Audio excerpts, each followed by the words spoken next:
Hello and welcome to another video. So we're going to be playing a Chimera deck. Primarily that's the main basis, but it's also heavily Runie supported, with Prophecy of Doom being an extremely good card, so I thought it looked interesting. I've got the cards to play it, let's give it a go. Especially since I haven't really covered a giant Chimera deck properly in rotation for just a little while. We mainly had that Spells for Day deck, which is still pretty good, but I did want to at least give this one a shot. So we're going to get right into it and check it out. The first game we have got here is against Dragon. Dragon's not too surprising in rotation these days, as it doesn't really have the big hitters like Bahamut and stuff left to it. Its biggest kind of hits aren't as bad, and when you have something like Runie, you can really whittle the Dragons down quite easily. I mean, they're pretty weak against these kind of rune decks in general, at least on a pretty standard matchup. So we start off with a reasonably weak hand, honestly. Not getting any of our 1-drops can really hurt this deck, especially when you've already got something like Giant Chimera. But I do decide to throw the Golem Assault over the Chain of Calling, because I was prioritizing being able to get a follower on board as soon as possible, just in case I needed it. Luckily, don't end up needing it, just because they didn't play anything on 2, which is great. So I can go for the Chain of Calling this turn instead, which, while not being quite as good, is still pretty reasonable. So we have Runie on 4, and since we have 2 of them, we're not too afraid of just sacking one altogether. So if we lose this Runie, I'm not too concerned. She's a great card though. Dragon Life Blade. Be gone. So, Mega Orca, not too surprising. Pretty decent trade-off, being able to just ram my Runie. Killing it off in one strike there, and we got a second Runie to immediately follow up, which is great. Double Prophecy of Doom, both will be basically active at the exact same time. If we can pull 2 of these off, 14 damage per turn is absolutely crazy. And once you get past turn 5-ish, you can usually start pulling the prophecies down turn by turn, leaving them very low overall. How could there be a future like this? So they go for the Sybil. We're not too concerned about that yet. I mean, it's not a big issue to deal with. There's so many more cards I'd rather use. And Mysterious Knowledge is a great one to get. So we get a chance to go for our missile. Before just, you know, slamming an Insight into a Mysterious Circle or a Conjure. Mysterious Circle it is, which with an Evo deals with this pretty nicely. Plus we've been spell boosting that Chimera this entire game, so it is at 10 damage total already, which is great. That's exactly where you want to be at in this kind of matchup, having just that good amount of damage to go with this. That way when you top out at, you know, ridiculous amounts of damage, you can both board clear, you can do the Prophecy of Doom, which will deal absolutely crucial damage to our opponent, especially when they play Geneva, I don't know, pronunciation, still not my strong suit. One day we might get it, we'll just call it Draconic Mail. Does fairly well. I mean, getting that 5 damage is absolutely crazy, but when you're leaving yourself on 10 on turn 8, you're not looking to have a good time. Especially when I can play Prophecy of Doom and Chimera, blocking both the 5 damage, clearing their board, and getting an absolutely maddening amount of damage in next turn. Especially since we can Giant Chimera, which means we're probably not even going to need the second Prophecy of Doom at this point. Giant Chimera plus the previous Prophecy of Doom should close the game.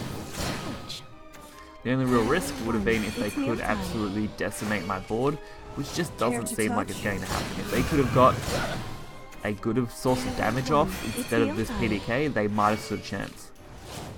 But we will be covering PDK ourselves next time, so be sure to check that video out. It's a pretty low cost deck, only really running the Prime Dragon Keepers as its primary source of legendaries. I'm pretty sure there's also a Moon and Sun in there, but not much, so be sure to check that out tomorrow. But we have Fiery Embrace, which gives us the advantage to clear that, which means our damage to the face is basically guaranteed anyway. So even if we couldn't have killed them last turn, or dealt damage, sorry, with Prophecy of Doom, we still would have had lethal that turn regardless. Our next matchup is against Portal. Portal, really a challenge at the moment. I mean, It's been a very strong deck, I think, right from the beginning, but people kind of overlooked it, not knowing how to play it. Now most people have got how to play Portal down, and they've really embraced it as quite a strong class after the last expansion, so it's not surprising that a craft as strong as Portal is starting to top things pretty well. I have plenty of Portal videos on my channel if you want to look at those as well, so you can find those in pretty much everywhere. I've got a whole rotation playlist if you guys are interested in that. There's also one for Unlimited, just a few less videos than that one. So, Mysterious Knowledge, this is a good way to start spell boosting early on, especially since we've got a nice little bit of setup going. Hamlin, of course, coming down, duplicating whatever they can get their hands on, I reckon. And again, double Runie. That's kind of an ideal situation. To be able to Runie on 4, Runie on 5, especially going first, is really good. If you're going second, you really get the more advantage out of it because you can evolve both Runies, but going first, at least you get a single evolve out of it, which is still fairly decent. So, Prophecy of Doom. You don't always want to go for Prophecy of Doom though. Sometimes I will favour going for the other Prophecy card just because I feel like sometimes that is the better route to play instead of playing double Prophecy of Doom.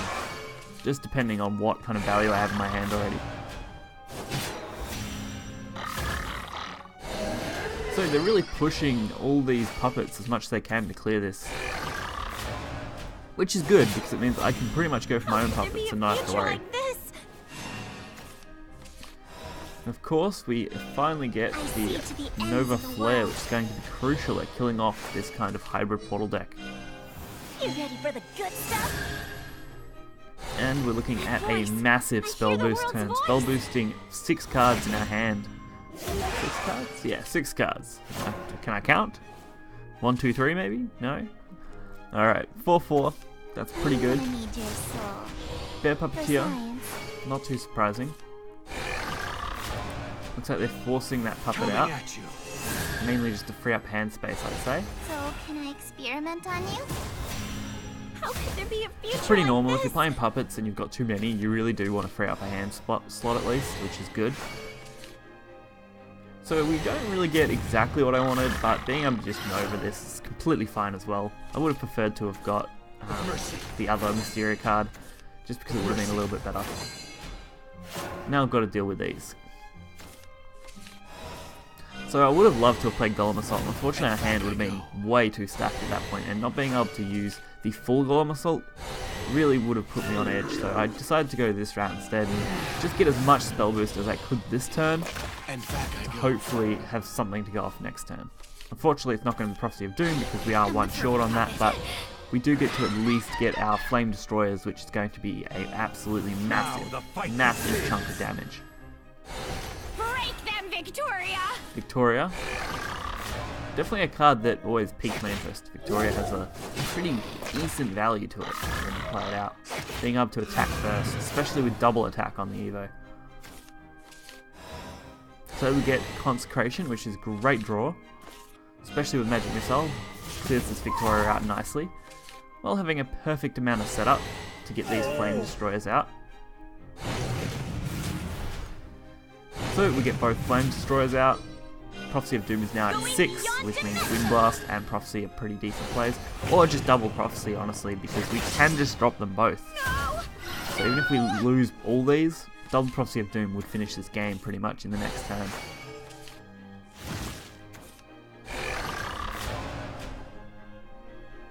But they need to make it that far first.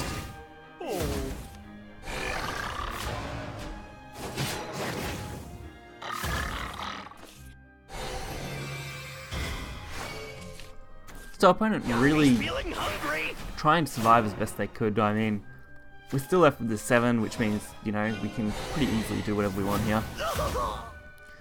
Which, I just go for the single Prophecy of Doom. I probably should have just went for both. I mean, I don't actually know. I think I was 1 off, wasn't I, from going for both Prophecy of Doom, due to the fact that they were both at 6, meaning they would have only dropped to 6 and 5, not any lower. So I guess I made the right play at least going for it now. It means next turn we can pretty much play our Prophecy of Doom out and win the game. Even without another Prophecy, it's basically lethal unless they had more healing, which I just don't think they would have. So I just decided to play all these out, just because I can. Go for it, why not? I'm not even worried about creating a target for Conjure Golem here. At this point I was just trying to block out anything big they might play, but at this moment in the game I basically won. There was nothing more I could really do that would have been crucial.